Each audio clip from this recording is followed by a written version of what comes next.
All right, here's a data set, and we're looking for the first principal component. First, let's notice that the data is centered already, right? The sum of the x's is 1 plus 0 plus -1, so the sum of the x's is 0. Sum of the y's as well. -1 plus 1 is 0 plus 0 is 0.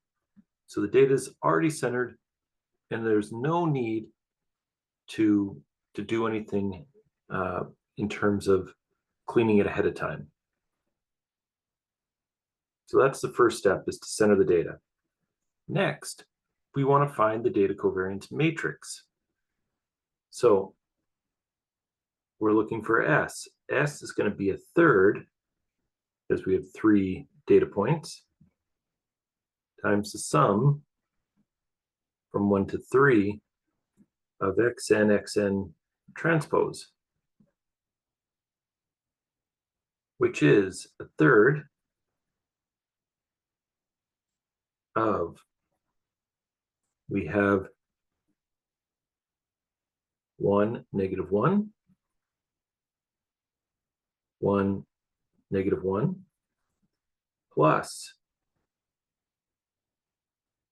0, 1, 0, 1, plus -1, 0, -1, 0. Okay, so this gives us a bunch of matrices. The first one, if we work it out, is going to be 1, -1, -1, 1, plus 0, 0, 0, 1, plus 1, 0, 0, 0. So our covariance matrix is a third times 2, -1, -1, 2. Okay. So there is our data covariance matrix. Now we want to find the eigenvalues associated with this. Okay, so we're looking for the determinant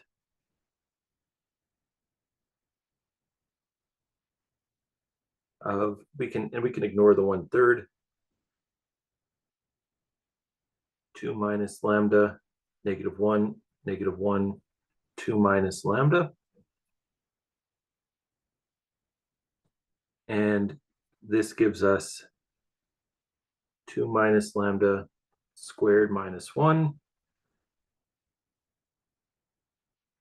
where if we expand this out, we get lambda squared minus 4 lambda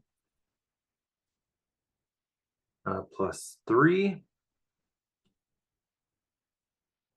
So that's lambda minus 3, lambda minus 1, and that needs to be equal to 0.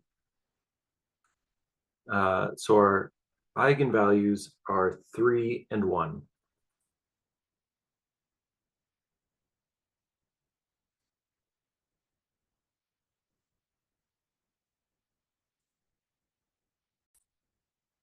Okay, we've got our eigenvalues. Time to find our eigenvectors. So at lambda equals 3, we end up with the matrix -1, -1, -1, -1, xy equals 0. So our first eigenvector is x is equal to -y. Okay, and so that corresponds to 1 and -1. And because it's got to be a unit vector, we need to multiply by 1/√2. Now, honestly, this is enough to find our first principal component, right? So our first principal component is the data set times this first eigenvector. So PC1 is our data set.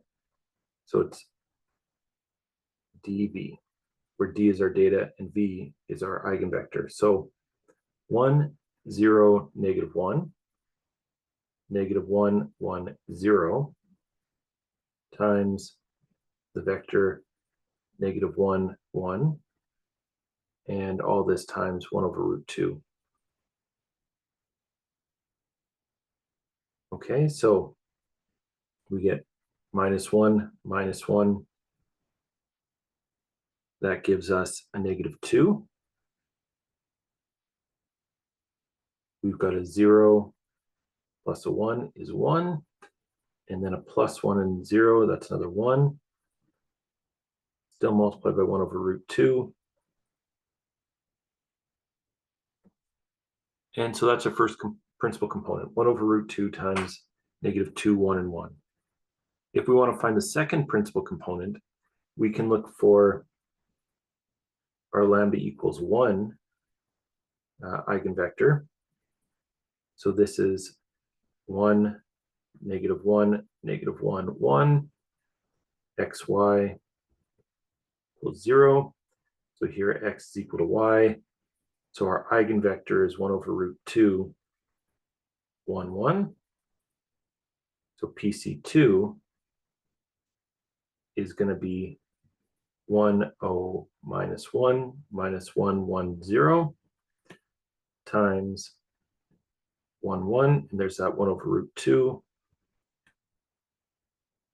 And so this is going to be 1/√2 times, we've got 1 minus 1 is 0. We've got 0 plus 1 is 1. We've got -1 and 0, so it's -1. And so that's our second principal component. Now, given our lambda values, the sum of the lambdas is 4. We've got 3 plus 1 is 4, which means that for lambda equals 3, the total variance captured here by the first principal component is 3/4, or 75% of the total variance is captured in this first principal component, meaning the remaining 25% is captured here.